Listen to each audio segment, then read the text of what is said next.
Views expressed by Camaplan podcast guests may not reflect those of Camaplan. Camaplan does not guarantee the accuracy of information provided by guests, nor does it endorse or recommend any individual or organization. Camaplan is not an investment advisor, CPA, realtor, or attorney. You are encouraged to conduct your own due diligence before making investment choices. For any tax, legal, accounting, investment, or other questions, please consult a specialist.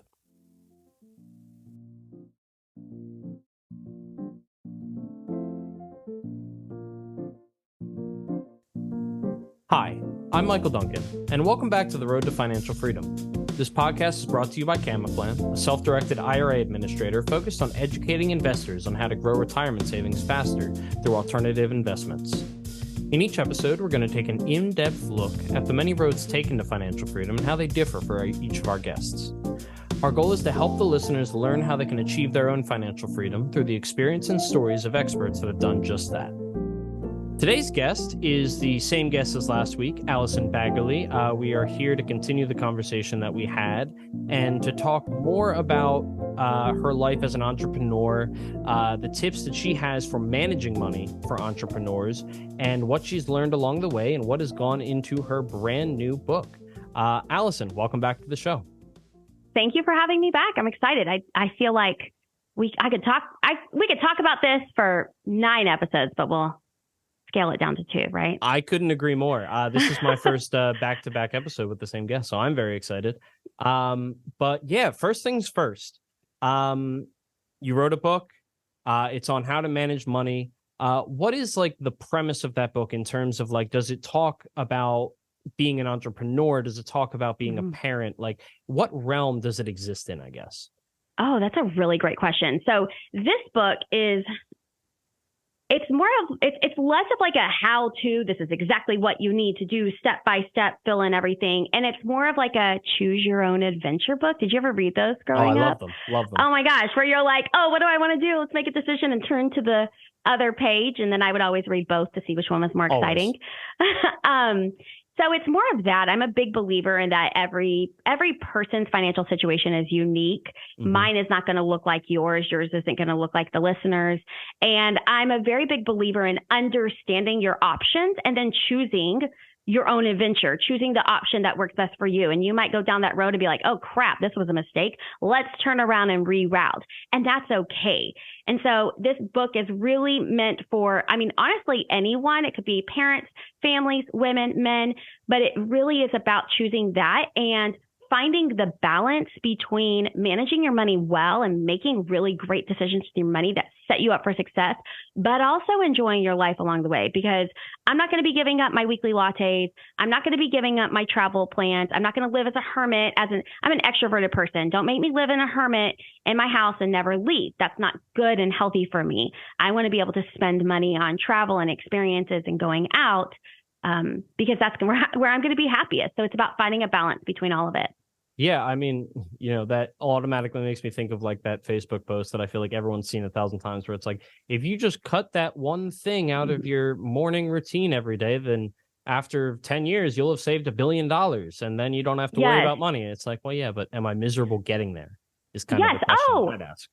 For me, it's that if you just wake up at 4 a.m. and do a full day's worth of activities before your kids wake up at 7 a.m., you'll be a happy mom. And I'm like, no, I'll be a tired mom. And when I'm a tired mom, I'm a bitchy mom. Like that's how it is for me. So it's not this one size fits all. So that's kind of like my book, but with money. So, okay. So what, I'm trying to think of a good place to start. What is the basics of managing your money as an entrepreneur? I think is a good place to start. I think that managing your money as an entrepreneur can be completely different than managing your money as someone who's getting just a standard salary, fixed income every single month. I was thrown for a loop whenever I went from receiving the same amount of money every single month as a teacher to being an entrepreneur. First off, as an entrepreneur, you're trying to make decisions for your business and your business finances. And then you have to be able to switch gears and go to your personal life and your personal finances. That's a lot for one person to do, especially if you're doing it all the time. It's very mentally exhausting. And plus, as an entrepreneur, my income fluctuates greatly. Yeah. There were times whenever I would do really well and I would be like, I'm going to buy, I'm going to spend all the money. And oh my gosh, I made an extra $5,000 this month that I don't need. Let me spend it all. And then the next month I would be like, oh my gosh, I wish I had saved some of that. Yeah. So it puts you in this situation where you have to be very proactive with your money so you aren't reactive, because that's entrepreneurs. There's always like this desire to like put money back in the business and buy this new thing and do this other thing. But we have to be making very strong and sound financial decisions, and then making sure we are setting aside money to pay ourselves so our personal life, our personal finances isn't stressed as well. And I'm sure that was probably a tough adjustment for you. I mean, again, last episode, we talked a lot about growing up, the way that you were with money, the way that you approached it.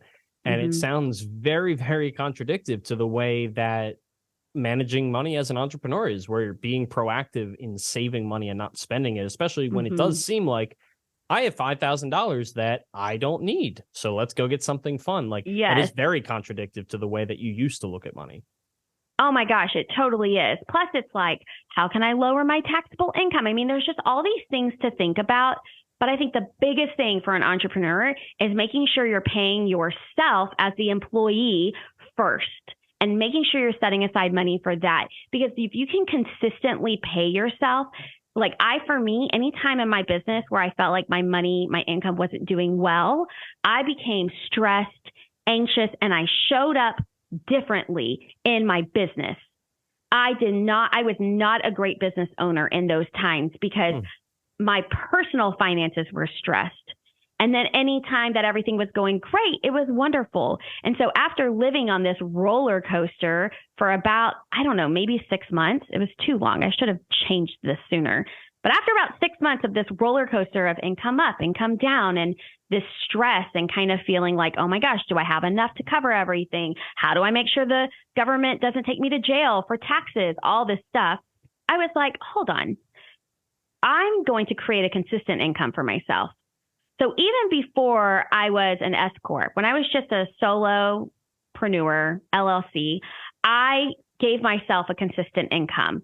And anytime I made more, let's say I wanted to pay myself $5,000 a month. If my business had $6,000 left over in the past, I would have taken that $6,000 and been like, woohoo.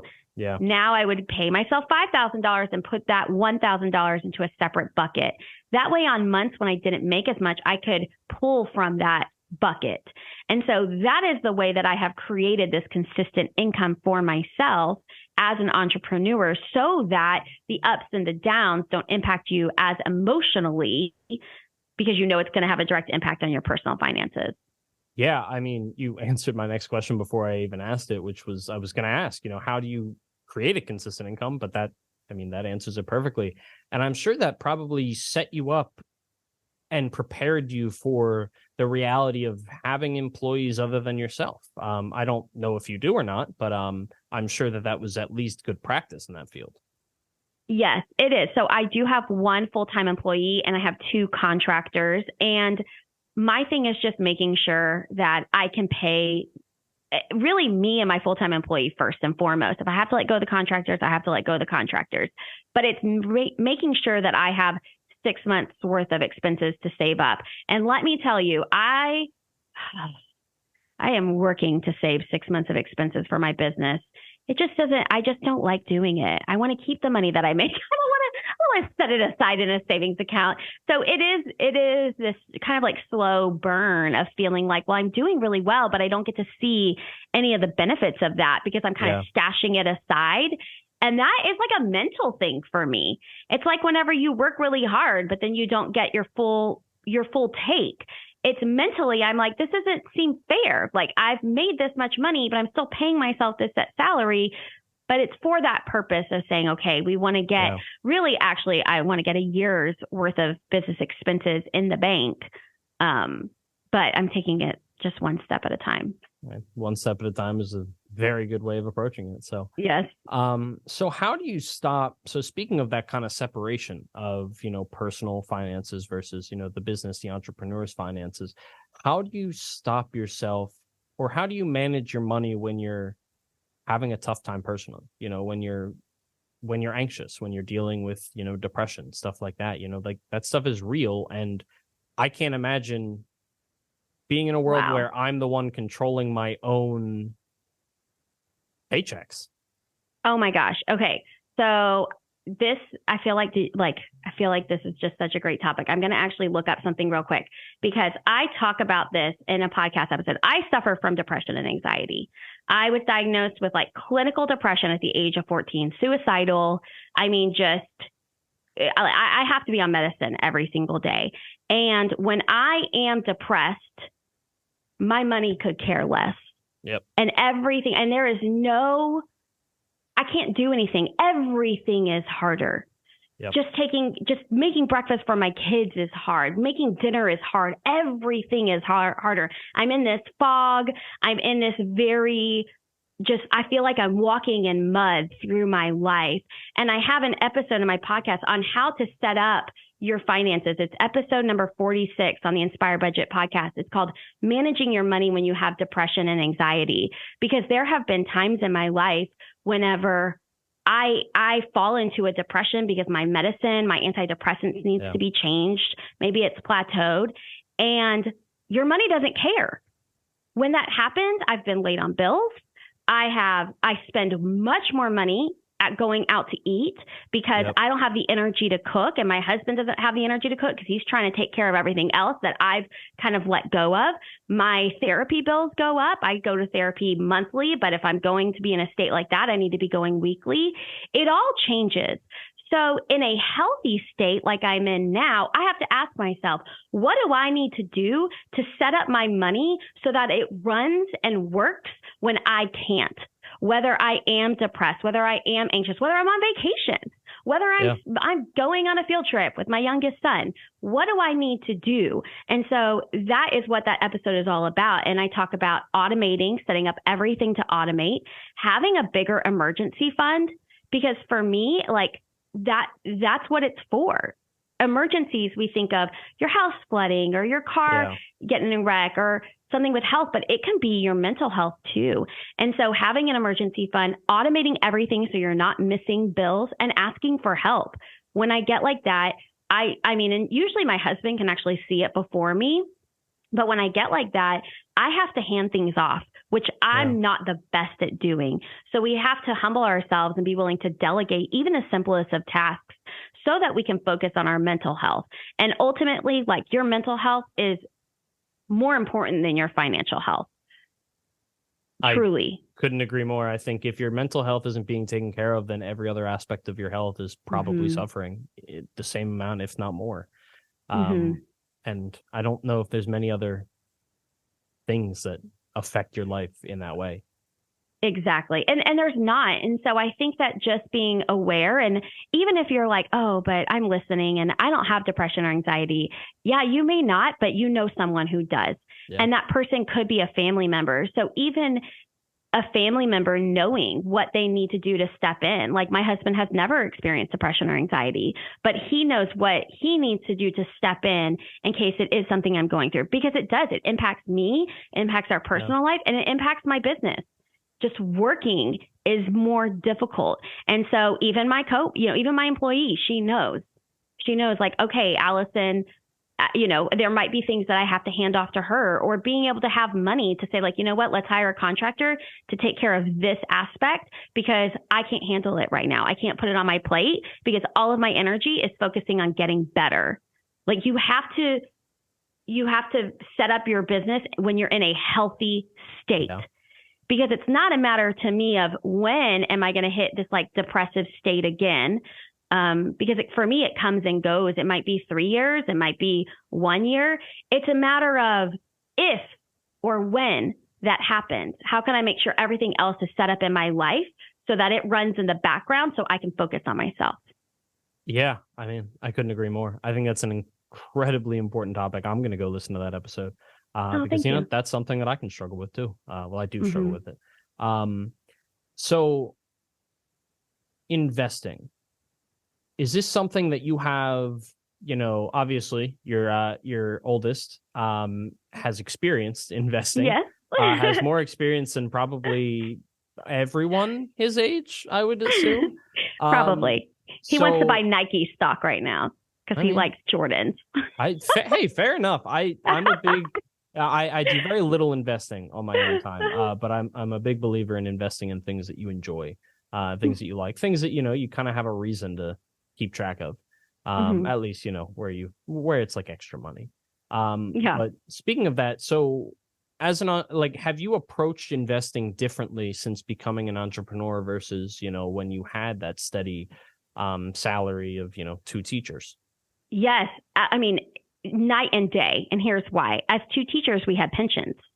So my husband has a pension. He'll receive about 60% of his, I think it's his top 5 years, like the average salary of his top 5 income earning years. So we have that. I think that's going to be about $40,000. That's kind of what we're predicting right now. So essentially, when he retires at the age of 52, and not all teachers can retire at that age. They've set in all of these rules and laws in Texas now, but he was grandfathered in because he's older than me. But he has this pension, and that's like wonderful. Now, when I was also a teacher, we thought, okay, we'll have our pensions and we'll invest a little bit into, we'll hire a financial advisor. So we finished paying off our debt back in 2014. Yes, 2000 or 2015. I don't know, something like that. We finished paying off our debt. And we realized, oh, holy crap, we don't know anything about investing. And oh my gosh, it seems really complicated and over the top. And clearly we're not smart enough. And, all the things we told ourselves. So we hired a financial advisor and we started investing after about 2 years, just in a Roth IRA. Yeah. After about 2 years, we realized that the fees we were paying over our lifetime would total up to be over like $230,000. Over our lifetime of that investing. So basically we take that much less home by the time we retire. And I was like, no, this can't it's investing might be difficult, but it's not it's not worth that to me. So that's whenever I started learning about investing and really diving into it. We fired our financial advisor and we started investing on our own, just through simple low cost index funds, target date funds, just keeping it very simple, investing in 2 Roth IRAs. But once I've transitioned to an entrepreneur, I am now an S Corp.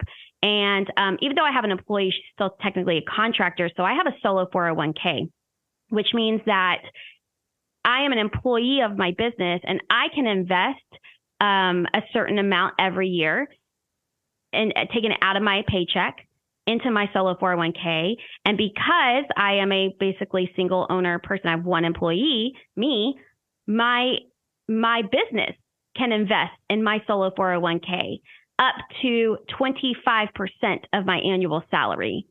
So I'm taking out less money. I'm taking out over $2,000 a month out of my paycheck, take home pay. And then my business is investing about $23,000. So total, I'm going to be investing this year into just my solo 401k, $45,000.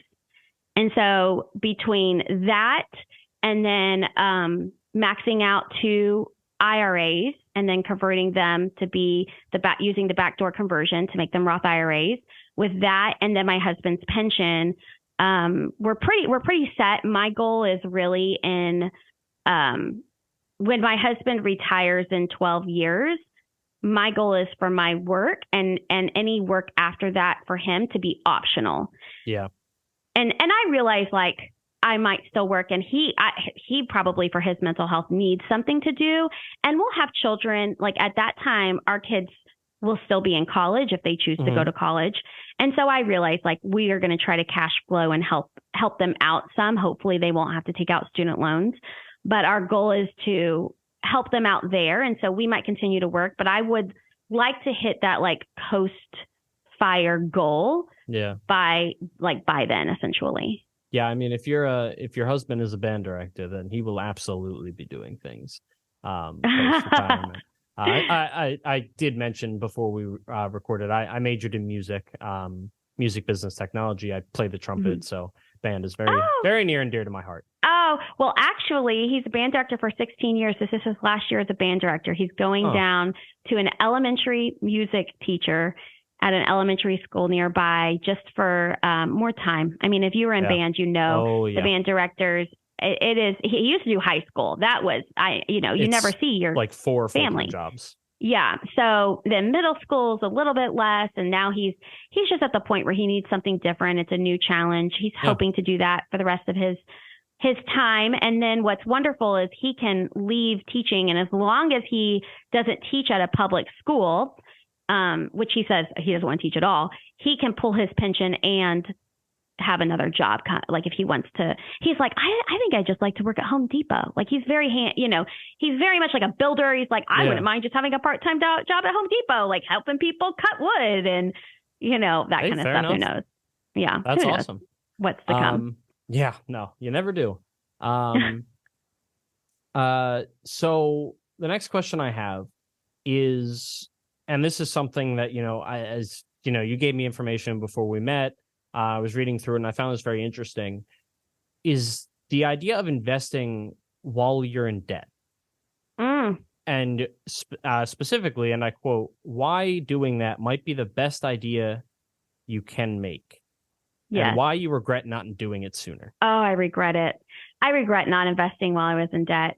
I did not realize the magic of compound interest.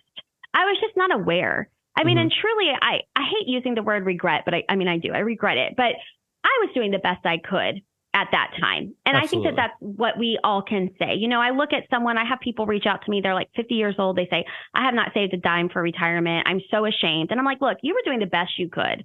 You may not have known better, but you can make a choice now to do it differently.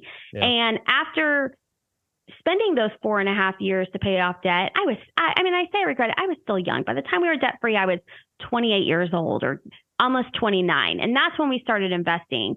Yeah. But by knowing the power of compound interest, I wish we had just added it, even if it was just $50 a month or $100 a month, to set up that habit. I think habits are so powerful. And I think that it's very, I'm not going to say easy to pay off debt, but it's very straightforward. It's very motivating when you're seeing that going down. Once I paid off that debt, I didn't really want to invest. I saw it as a chore. Yeah. However, if I had been investing before, I would have been able to see compound interest work, and it would have been a non-negotiable in my life. And that's what I think, setting up your investing and automating it, even if you have debt. Now, I'm saying pay off your high interest debt first. Yeah. I'm very big on that. Like credit card debt, that 24% interest, it is soul sucking. It really is. So get rid of that first. And if you're carrying around student loans or a car loan at a 5% interest rate, things like that, I would say start investing. Maybe you're not maxing out your investments. Maybe you're not maxing out your retirement accounts or your IRA, but even starting and giving that money time to compound over time, the sooner you start, the more it's going to grow. Yeah.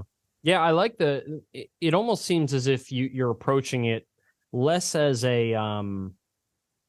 like something that you're checking off every month and more of just like a mindset. Like it's something that, it is a mindset of, if I put the money there, it's going to help me. It is a sense of trust that you kind of have in, in something that is like the opposite of an ADHD mind of like object permanence. Like it's gone. Yes. And it can be really hard to set that up, but when you set it up on autopilot, you don't even have to think about it. Exactly. It's like that's when you don't have to make the decision for yourself because past you already made the decision. That's when you're winning. Yeah. Let past you be the bad guy. Let past you be the smart one, the one that did it, and then you can just reap those benefits and rewards from here and in the future. And so I think just really experiencing it, and investing can be very intimidating. Yeah. Especially for someone who doesn't know about it, didn't go to school about it, didn't learn about it. It is very intimidating. So the idea of maxing out 2 IRAs at, or even 1 IRA at $6,500, that feels like, oh my gosh, I'm putting so much in. That's a big buy-in for some people. And that's scary when you don't always know what you're buying into. So if you start earlier and your buy-in is smaller and you start learning about it and having that habit form, then when you are ready financially in your budget to make big buy-ins, it's a no-brainer. Yeah. That's how it was for me. Once I learned about it and we were starting by investing small amounts, once I reached the income level where I could invest, this almost $50,000 a year, I'm like, heck yes. Like, I'm like thrilled about it because there's the confidence there. I understand what I'm investing and I know how it works. I realize that there's going to be volatility in the market, but I have many years until I'm going to be ready to withdraw. And it just makes it to where it's a no-brainer for me now. I couldn't agree more. And so speaking of that, that's something you regret. I love talking to my guests about a mistake they've made, something that, it doesn't have to be a regret. It's just, I think that people learn more when they make a mistake than they do when they succeed without, the trials and tribulations that come along with it. So I'm curious if there's a mistake you've made, something that you've done that you've learned a lot from, and that's something that you probably pass on to the people that you're mentoring. Oh my goodness, I've made so many mistakes. Okay, so I mentioned this in our first episode that we recorded together, that I'm very much like an emotional, I'm very much an impulsive buyer. I'm an emotional spender. I spend very much based on my emotions. And when my husband and I were on our honeymoon, the honeymoon that we got pregnant on, but didn't realize it at the time, we spent 7 nights in Hawaii, but we spent our first 4 nights in Vegas. And we went to a timeshare sales pitch to get free tickets to a Circus du Soleil, to a show. And we bought in to this timeshare, not the full thing, right? Mm-hmm. We said no to the full thing. And then they bring out the bad guys.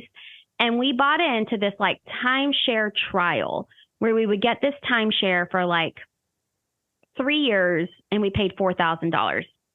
And I remember, my husband was like, no. And I was like, yes, let's do it. Let's do it. This is great. Like, we have summers off. We can come here for a week and all these things. Well, I mean, within, I would say 48 hours, just something in my gut just said, no, like, this is a bad idea. And I told my husband, look, we have 3 days to cancel. We have 3 days to go back and be like, psych, just kidding. We played you. And he was like, no, it's 30 days. I said, no, it's 3. And something in my gut just said, this is a bad idea. And he was like, no, it's 30. I said, okay, are you sure? He said, yes. I said, okay, when we get back, we'll cancel it. We got back, maybe a week later and tried to cancel it. It was 3 days. And then like 2 days later, I had a positive pregnancy test or something crazy like that. Maybe a week later, felt like 2 days later. And that was a mistake because number one, we never used it. Yeah. We paid it off and never used it. And number two, it was very much just this reaction, this emotional reaction, this emotional buy. And so one thing that taught me was that anytime I do want to spend money, I have to always step back and ask myself like the facts of the situation and not let my feelings take charge. Because I'm the kind of person that will make decisions based on my feelings. Yeah. And so it taught me just in life in general, with any decisions that I make, that sometimes I need to step back and acknowledge what is true versus just what am I feeling. And so, that's something that's a big mistake I made. Yeah. Life really kind of showed you on that one. Yeah, with the but pregnancy that's okay. test 5 days later or whatever. I know. As soon as you said the timing, I was like, oh, they never use that. We never did. Because then by that point, we were like, oh my gosh, we have to find money for daycare. So we can't go jetting off to Vegas with Allison who can't drink. Like, it would have been silly. So anyway, but it all worked out. And so finally, before we wrap up here in our second episode, something, again, I ask every single one of my guests is simply, what does financial freedom mean to you? Time freedom. Financial freedom to me means time freedom. Freedom to be able to take my kids to school, pick them up, go on vacation with them, be home with them when they're sick, and being able to postpone meetings, being able to choose how I want to spend my time, that's what it really means to me. And for me, like, I feel like reaching a level of financial freedom that I'm very content with my schedule and my time, and not constantly, like, very much choosing not to keep grinding for more and more and more. Finding that point of being very content and realizing that, like, what I've created for myself gives me freedom over my time, which is like what I've always wanted more than the money. But having the money gives you that ability. Yeah. I love it. Yeah. And it sounds as if you're definitely, if you're not there already, you're definitely on your way. So that's awesome. And finally, could you just tell the listeners again where they can find you, where to buy your new book, and anything else that you'd like to plug? Of course. My new book is Money Made Easy. You can get it on Amazon, Barnes & Noble, anywhere you buy books. You can also call your library and ask them to get it. And then you can listen to my podcast, Inspire Budget Podcast, and find me, Inspire Budget, on all social media, and inspirebudget.com. And a bunch of that will be in the description of this episode, so feel free to go down there to click on the links. Allison, I had a wonderful time talking to you for 2 episodes. I learned a lot. I'm excited to dive into not only that episode of the podcast, but also your book. I'm going to buy one soon and hopefully learn as much as I did in these conversations. So thank you again so much for coming on for not 1, but 2 episodes. Well, thank you for having me, Michael. I appreciate it. And as always, thanks for listening to The Road to Financial Freedom. If you enjoyed the show, please support the podcast by remembering to rate, review, and subscribe. You can keep up to date with us on Facebook or Instagram at Road to Financial Freedom Podcast. Thanks again, and I will see you all next time.